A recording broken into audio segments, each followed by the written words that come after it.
It's not easy out there. People are always saying you can't, that you shouldn't, that you're not smart enough, not good enough. This world, it beats you up again and again until eventually most people, they just stop trying. But you're not like that. You're a fighter. You always have been. Everybody in your life will have a turn back moment. No matter who you are, you're going to have such a period in your life where it seems like it's not working. You're going to have doubts. You're going to have a lot of trials and tribulations and challenges. You always have a moment in your life where the direction you're going, you will have to make a decision to keep going or you turn back. The sad thing is, the average person turns back. It's hard living. Life is hard. Life is not easy at all. There's gonna be challenges. You're gonna get beat down. And that tough situation is making you want to stop. And you will fail sometimes. And that's okay. That's okay as long as you get back up. Take that next step. Keep moving forward. And no matter what, do not quit. I don't care how low you are. I don't care what you have done. I don't care what you have experienced. I don't care how devastated your life might appear to be, the shambles it might be in. Wherever you are in life, ladies and gentlemen, you've got comeback power. There's a power in you that can enable you to be stronger and better than anything that's out here. Once you begin to know who you are, once you discover this power, the perfect essence of who you are, that's in all of us, that's permeating our being, that enable us to be the directors of our lives. It will set you free from believing, I can't see myself doing any better. That you truly can live a healthy, happy, prosperous life, and that you can make it in what are called the worst of times. Tough times never last, but tough people do. And you are tough. You're made of some special stuff. There was nobody here before you. You brought something here that was not here before you showed up. Guess what? Nobody's going to do your work for you. Nobody's going to write your book for you. That has been given to you to do. You want your stuff? It's necessary you take responsibility for it. That you make it happen, that you don't give up, that you don't take any objection or disappointment or defeats personally, that you keep on keeping on, that you don't decide that I can't make it because you can't see the light at the end of the tunnel, that you realize that's a part of the program. And here's something you've got to resolve. Say this to yourself every day. Not over till I win. Not over till I get through. Not over till I get over. Not over till I get what I want. That's how you got to do that. You got to have that kind of courage, that type of determination. If you want to make it happen, it's you. I think it's really critical that you understand that everybody wants to grow their business, and we all go through different phases, right? Just like human beings go through phases. You know, you give birth to your business, and you're an infant, and an infant is a run for survival, and cash flow problems are a natural process in most cases, and you're running. Hopefully you get to a teenager where now cash flow is not a problem, you're growing like crazy, and then you have a new problem. You don't have systems in place. And maybe you get to young adult where you have to decide what you're not going to do. Eventually, hopefully you get to prime where you're growing your business revenues and you're growing your profits and you got a professional organization, you're not doing it. Because as long as you're doing it, really you don't have a business. What you have is you're self-employed. There's nothing wrong with being self-employed.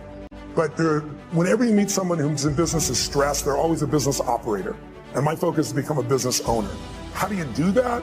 You realize that the chokehold in the growth of your business is always the leader. And it's your skills and it's your psychology. And I found it's 80% psychology and 20% skills. You got to have the marketing skills. You got to be able to lead. You got to be able to recruit. You got to do all those things. But really, most importantly, you got to get it through what I call the threshold of control.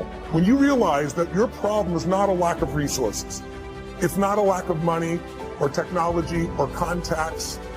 It's not. It's your psychology. Because the ultimate resource is resourcefulness. And human emotion, that's what starts wars, that's what makes a business begin, that's how you have children, that's how we end wars, it's all emotion. And so what I really learned to do is how to manage my emotions. So, you know, once you solve that one, the next one shows up. I started a franchise, and a couple franchisees were really upset when one of the people representing on my side said they didn't make things clear to them. And, you know, it's all bullshit, but it cost me $5 million in 4 years.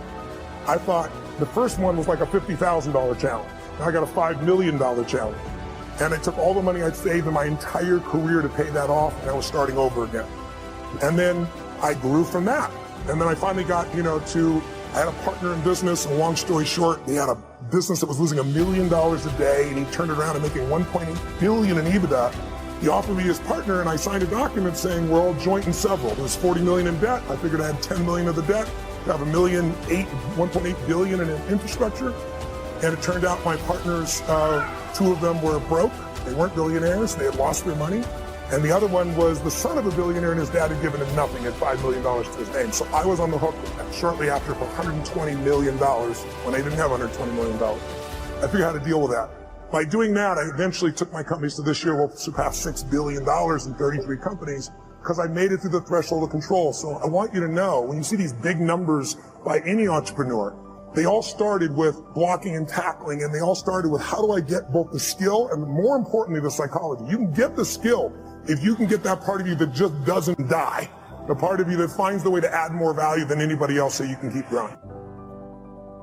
When you say, I don't have any idea whatsoever of what I'm going to do to pull this out. Been in situations like that, where I had deadlines I had to meet.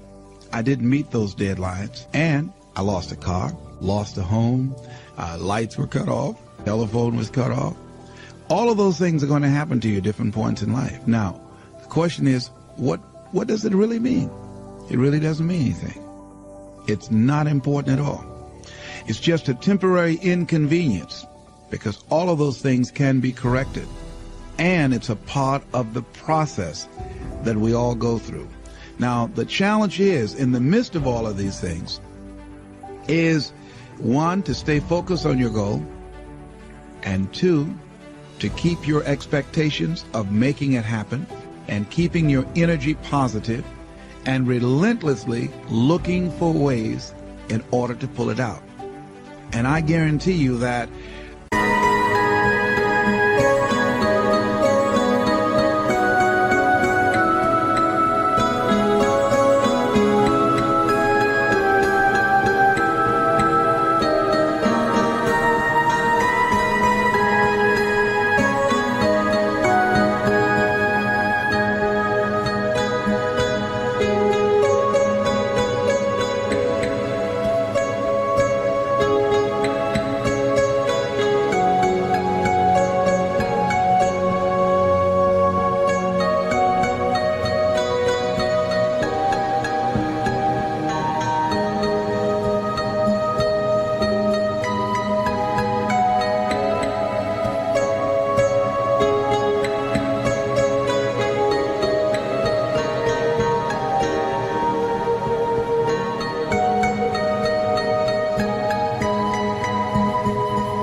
there will be some intervention. What causes it? I don't know. There are things that we don't know or understand, but we do know that if we do certain things, that things begin to happen that's in our favor, that shows that the universe is on our side. Everything that we're seeking, I believe that if we begin to align our thoughts with action and be relentless, don't try 2 or 3 things or 15 or 20 things, but 100 things, 500 things if necessary, 10,000 things as Edison did if necessary, until we find a way out. Many of us, we eliminate many possibilities for ourselves because we really don't do all we can do.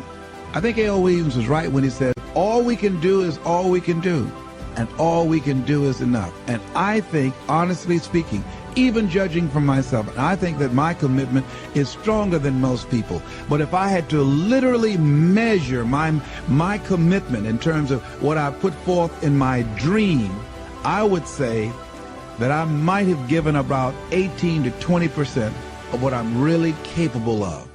As high in consciousness as I believe that I am, comparatively speaking, where I used to be, I'm still nowhere near reaching 50% of the commitment that I can make to accelerate the growth and the development of my dream and the manifestation of the things that I know within myself that I'm capable of producing.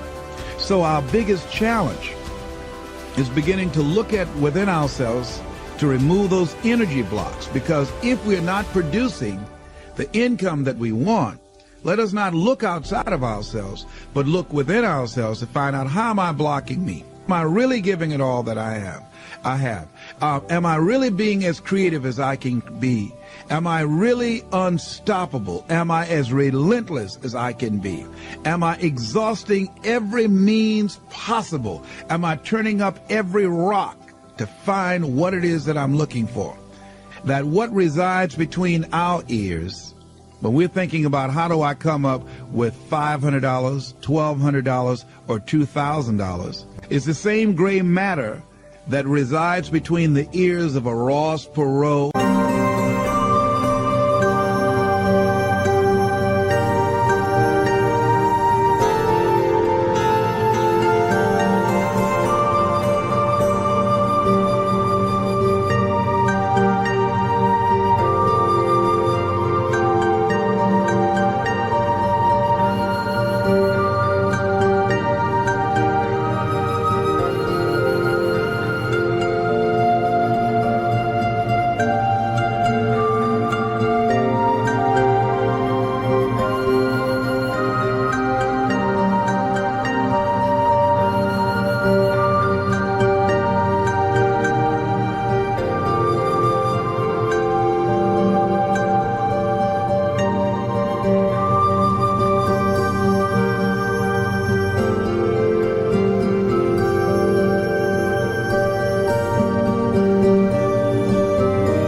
Or Donald Trump, when his bankers say you've got 30. How is it that one man or woman can do it and do 1,000,000 times more than these other people and the other ones don't? It has to be consciousness. It has to be, and when we talk about consciousness, we're talking about a collection of our thoughts, our feelings, and our emotions and experiences used as an active force to produce in our lives that which we want to produce. Because everything that exists in life, the microphones that we're speaking in, the shoes that we have on our feet, the chairs that we're sitting in, the clothes that we're wearing, the homes that we live in, the cars that we drive, all of that came out of our consciousness. That all came out of the invisible into the visible.